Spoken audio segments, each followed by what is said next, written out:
ओम शांति 16 जुलाई 2025 बाबा के महावाक्य। बाबा कहते, मीठे बच्चे, जो सर्व की सद्गति करने वाला जीवन मुक्ति दाता है, वो आपका बाप बना है। तुम उनकी संतान हो, तो कितना नशा रहना चाहिए। आज का प्रश्न, किन बच्चों की बुद्धि में बाबा की याद निरंतर नहीं ठहर सकती है। उत्तर, जिन्हें पूरा पूरा निश्चय नहीं है, उनकी बुद्धि में याद ठहर नहीं सकती। हमको कौन सिखला रहे हैं, ये जानते नहीं तो याद किसको करेंगे। जो यथार्थ पहचान कर याद करते हैं, उनके ही विकर्म विनाश होते हैं। बाप स्वयं ही आकर अपनी और अपने घर की यथार्थ पहचान देते हैं। तो बाबा कहते, जब निश्चय नहीं होगा तो याद नहीं ठहरेगी, और जब यथार्थ पहचान कर याद करते हैं तो बाबा कहते विकर्म विनाश तो तभी होते हैं। ओम शांति। अब ओम शांति का अर्थ तो सदैव बच्चों को याद होगा। ओम का अर्थ होता है, क्या बोला बाबा ने, ओम मैं आत्मा हूँ और शांति मैं शांत आत्मा हूँ। तो बाबा कहते, हम आत्मा हैं, हमारा घर है निर्वाण धाम वो मूल वतन। तो परम धाम को ही निर्वाण धाम भी बोलते हैं और मूल वतन भी बोलते हैं। बाकी भक्ति मार्ग में मनुष्य जो भी पुरुषार्थ करते हैं, उनको पता नहीं कि कहाँ जाना है, सुख किस में है, दुख किस में है, कुछ भी पता नहीं। तो बाबा कहते कि भक्ति मार्ग में बातें क्लियर नहीं हो पाती कि सुख कहाँ है, दुख कहाँ है, कहाँ जाना है। फिर बाबा ये भी क्लियर करते कि यज्ञ, तप, दान, पुण्य, तीर्थ आदि करते सीढ़ी नीचे उतरते ही आते हैं। तो अभी तुमको ज्ञान मिला है तो भक्ति बंद हो जाती है। घंटे घड़ियाल आदि वो वातावरण सब बंद।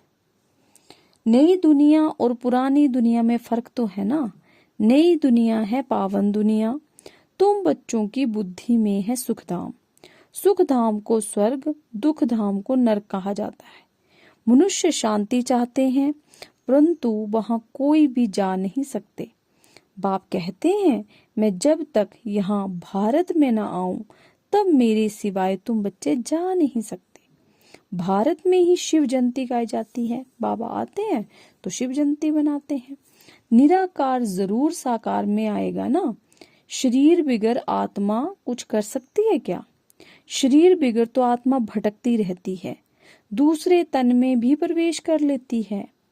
कोई अच्छे होते हैं, कोई चंचल होते हैं, फिर बाबा कहते एकदम तवाई बना लेती है। आत्मा को शरीर जरूर चाहिए। तो बाबा यहाँ क्लियर करते हैं कि अगर आत्मा को अपना पार्ट बजाना है तो शरीर चाहिए होता है। वैसे ही परम पिता परमात्मा को भी शरीर ना हो तो भारत में आकर क्या करेंगे। भारत ही अविनाशी खंड है।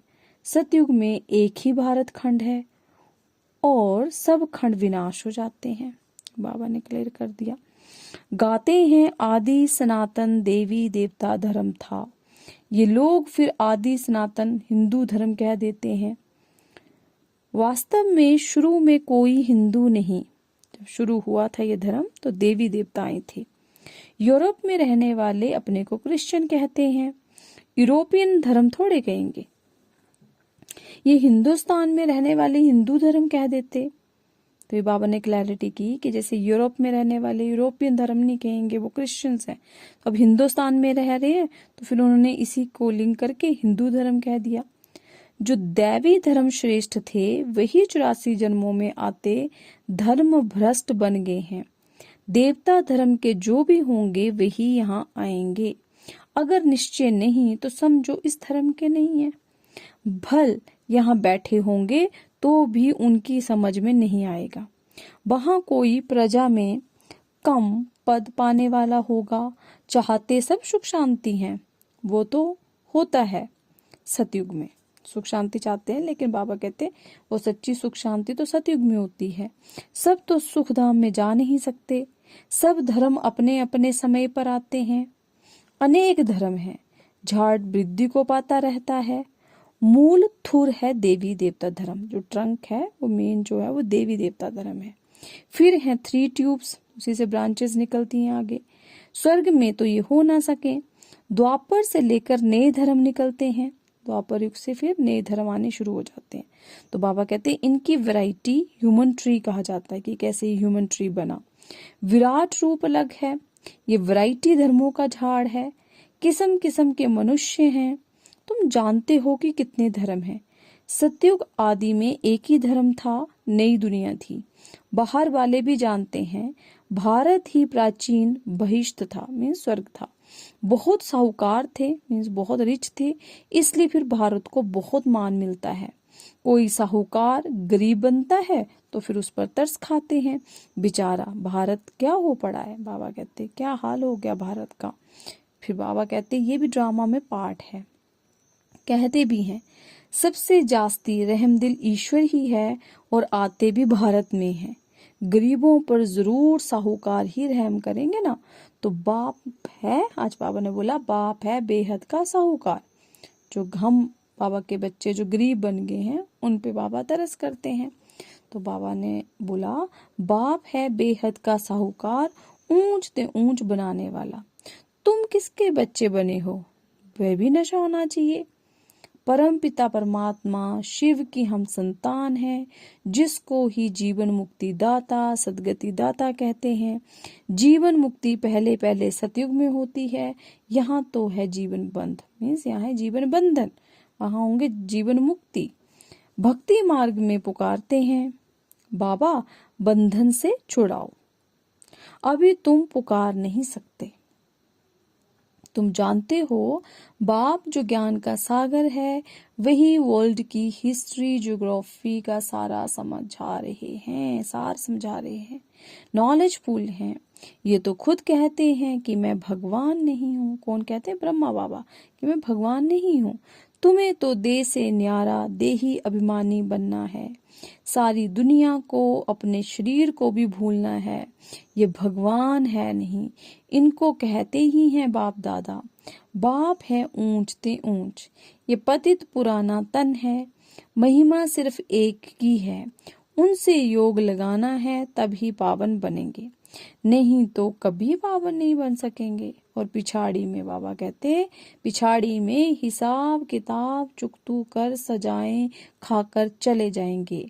भक्ति मार्ग में हम सो हम का मंत्र सुनते आए हो। हम आत्मा सो परमपिता परमात्मा सो हम आत्मा, यही रोंग मंत्र परमात्मा से बेमुख करने वाला है। बाप कहते हैं बच्चे परमात्मा सो हम आत्मा कहना ये बिल्कुल रॉन्ग है। अभी तुम बच्चों को फिर वर्णों का भी रहस्य समझाया गया है। हम सो ब्राह्मण हैं, फिर हम सो देवता बनने के लिए पुरुषार्थ करते हैं। फिर हम सो देवता बन क्षत्रिय वर्ण में आएंगे, और कोई थोड़े ही किसी को पता है हम कैसे 84 जन्म लेते हैं, किस कुल में लेते हैं। तुम अभी समझते हो हम ब्राह्मण हैं, बाबा तो ब्राह्मण नहीं है। तुम हीन वर्णों में आते हो, अब ब्राह्मण धर्म में अडॉप्ट किया है। शिव बाबा द्वारा प्रजापिता ब्रह्मा की संतान बने हो। ये भी जानते हो निराकारी आत्माएं असली ईश्वरीय कुल की हैं, निराकारी दुनिया में रहने वाली हैं, फिर साकारी दुनिया में आती हैं। पाठ बजाने आना पड़ता है। वहां से आए फिर हमने देवता कुल में 8 जन्म लिए, फिर हम क्षत्रिय कुल में, फिर वैश्य कुल में जाते हैं। बाप समझाते हैं तुमने इतने जन्म दैवी कुल में लिए, फिर इतने जन्म क्षत्रिय कुल में लिए, 84 जन्मों का चक्र है। तुम्हारे बिगर ये ज्ञान और कोई को मिल ना सके।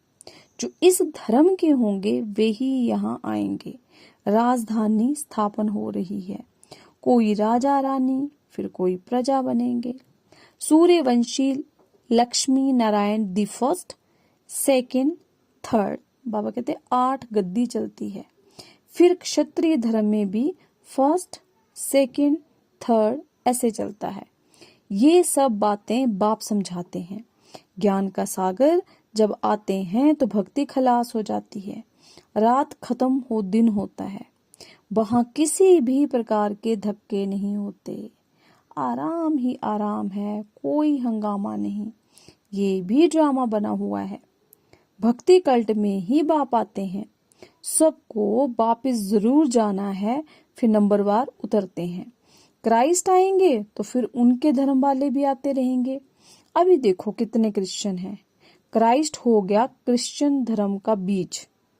इस देवी देवता धर्म का बीज है परम पिता परमात्मा शिव। तुम्हारा धर्म स्थापन करते हैं परम पिता परमात्मा। ये देखो बाबा कितनी गुई ये बात बताते हैं कि जो धर्म है देवी देवता धर्म, ये भगवान स्थापन करते हैं। तुमको ब्राह्मण धर्म में किसने लाया? बाप ने अडॉप्ट किया तो उनसे छोटा ब्राह्मण धर्म हुआ। ब्राह्मणों की चोटी गाई जाती है। ये है निशानी चोटी। फिर नीचे आओ तो शरीर बढ़ता जाता है।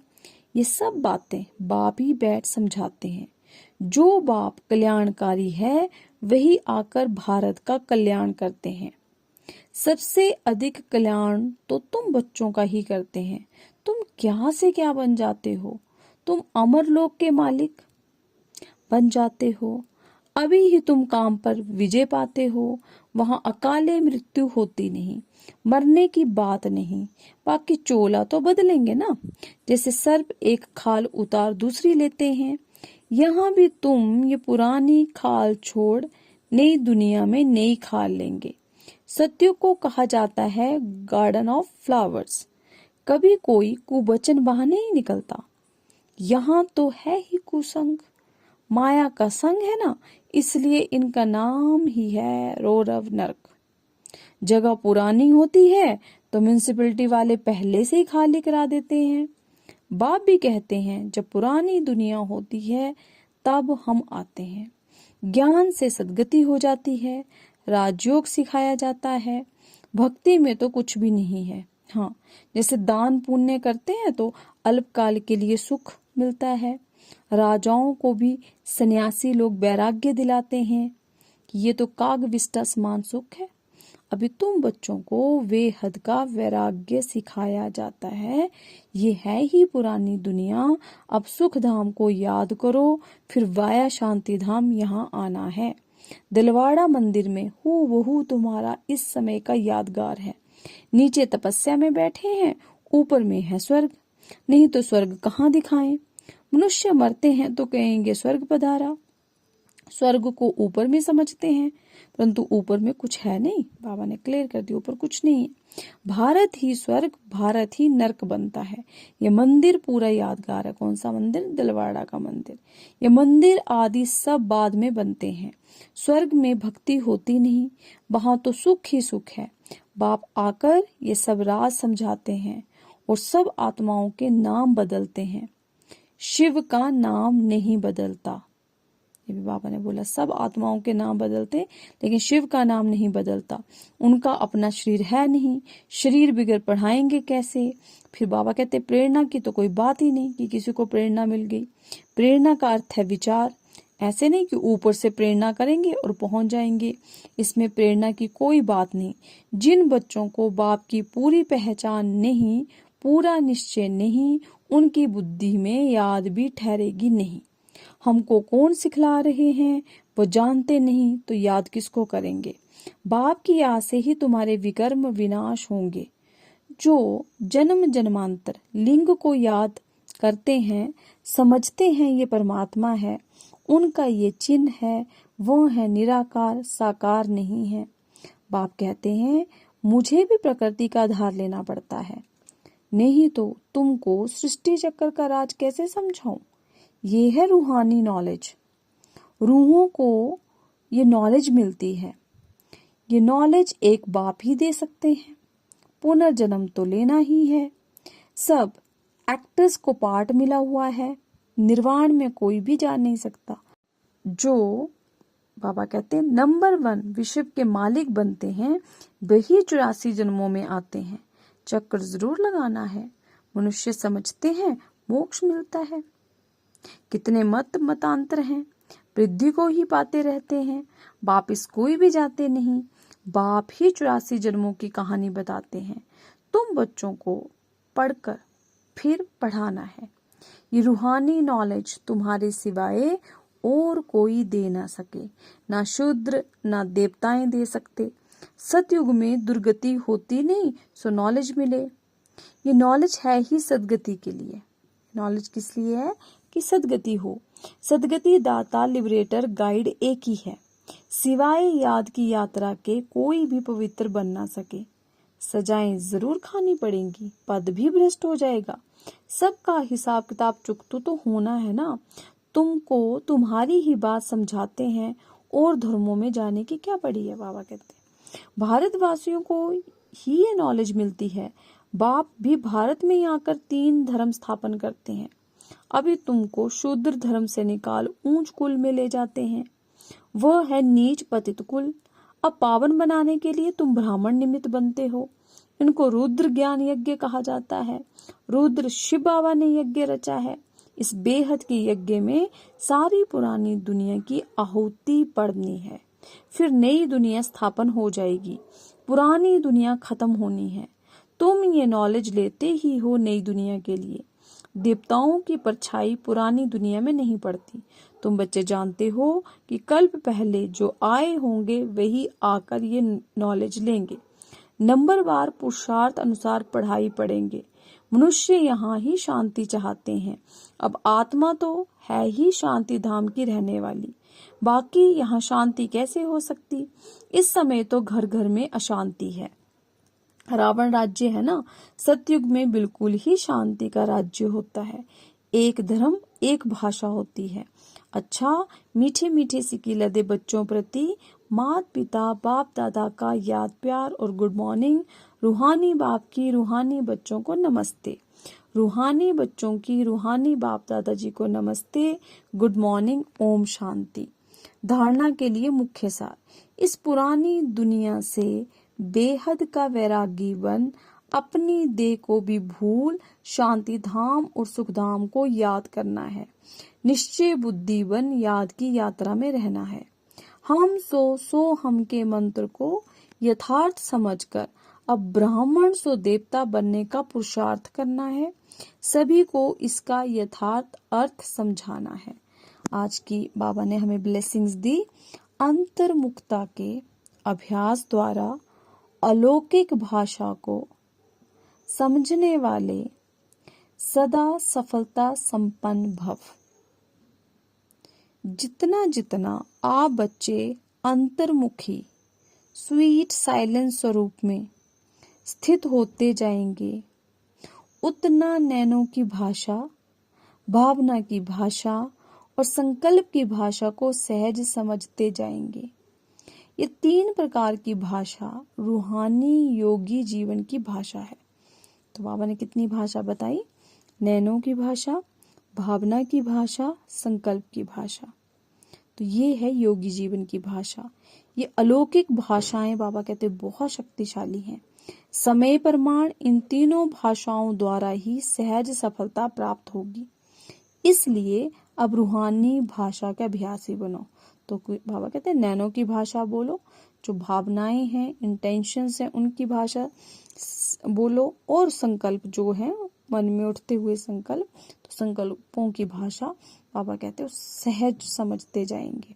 तो इन तीनों भाषाओं के द्वारा ही सफलता प्राप्त होगी। तो इन्हीं तीनों भाषाओं के अभ्यासी बनना है। स्लोगन, आप इतने हल्के बन जाओ जो बाप आपको अपनी पलकों पर बिठाकर साथ ले जाए।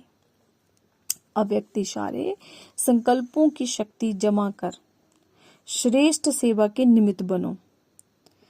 वर्तमान समय विश्व कल्याण करने का सहज साधन अपने श्रेष्ठ संकल्प की एकाग्रता है। इससे ही सर्व आत्माओं की भटकती हुई बुद्धि को एकाग्र कर सकेंगे। विश्व की सर्व आत्माएं विशेष यही चाहना रखती हैं कि भटकी हुई बुद्धि एकाग्र हो जाए, वो मन चंचलता से एकाग्र हो जाए। इसके लिए एकाग्रता, उसमें बाबा ने कहा, अर्थात सदा एक बाप दूसरा न कोई, इस स्मृति से एक रस स्थिति में स्थित होने का विशेष अभ्यास करो। ओम शांति, ओम शांति, ओम शांति।